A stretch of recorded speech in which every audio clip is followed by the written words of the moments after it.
Law and order कमज़ोर पड़ेगा और ओवरऑल व्यवस्था जब कमज़ोर पड़ेगी तो उसके असरात तो और लोगों पर पड़ते हैं और विधायक उससे बचे हुए नहीं रहेंगे। ये ओवरऑल प्रशासनिक तंत्र के चुस्त दुरुस्त होने का मसला है, उसी परिप्रेक्ष्य में इसको देखना चाहिए। कह रहा हूँ कि आपराधिक जो घटना है वो बढ़ती जा रही है हर रोज़। तो आपराधिक घटना बढ़ती है तो उसका माहौल बिगड़ता है, माहौल में इंतशार पैदा होता है। उससे तो नुकसान है हमारे समाज का, उसमें प्रश्न तो उठेगा ही उठेगा, उससे बच नहीं सकती सरकार। विधानसभा में आज विधायकों को लेकर आवाज उठाया गया है कांग्रेस के द्वारा कि विधायक सुरक्षित नहीं है। आपको आपने देखा कि जब लॉ एंड ऑर्डर कमज़ोर पड़ेगा और ओवरऑल व्यवस्था जब कमज़ोर पड़ेगी तो उसके असरात तो और लोगों पर पड़ते हैं और विधायक उससे बचे हुए नहीं रहेंगे। ये ओवरऑल प्रशासनिक तंत्र के चुस्त दुरुस्त होने का मसला है, उसी परिप्रेक्ष्य में इसको देखना चाहिए।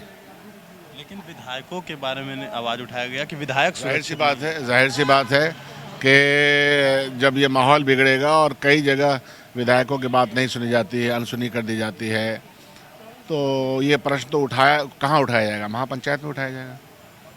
एक सवाल ये भी है कि जिस तरह से बात कर ले कि कल एक एसबीआई के कर्मचारी हैं, उनको गोली मारकर हत्या कर दी गई है। ऐसे तमाम मुद्दे को मैं कह रहा हूँ कि आपराधिक जो घटना है वो बढ़ती जा रही है हर रोज़।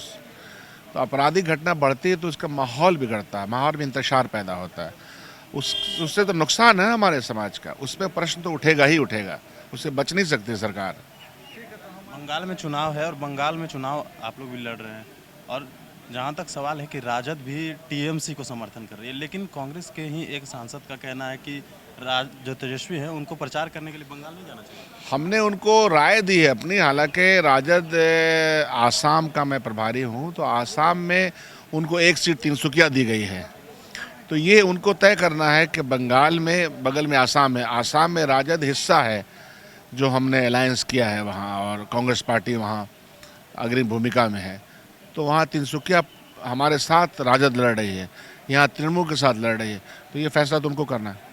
लेकिन आप लोग के द्वारा कहा गया कि नहीं, प्रचार नहीं। अब कहने का अपना अपना तरीका है। राजद हिस्सा है आसाम में हमारे चुनावी गठबंधन का, तो फैसला तुमको करना है कहाँ क्या करना है। तो आपने सुना कि जो कांग्रेस के नेता हैं उन्होंने कहा कि जिस तरह से राजद चुनाव लड़ रही है, टीएमसी को समर्थन दे रही है कांग्रेस, और उनका कहना है कि आसाम में उनके साथ लड़ रहे हैं, तब उनको फैसला लेना है कि वो टीएमसी के समर्थन में आएंगे या कांग्रेस के। बने न्यूज़ नेशन के साथ नमस्कार।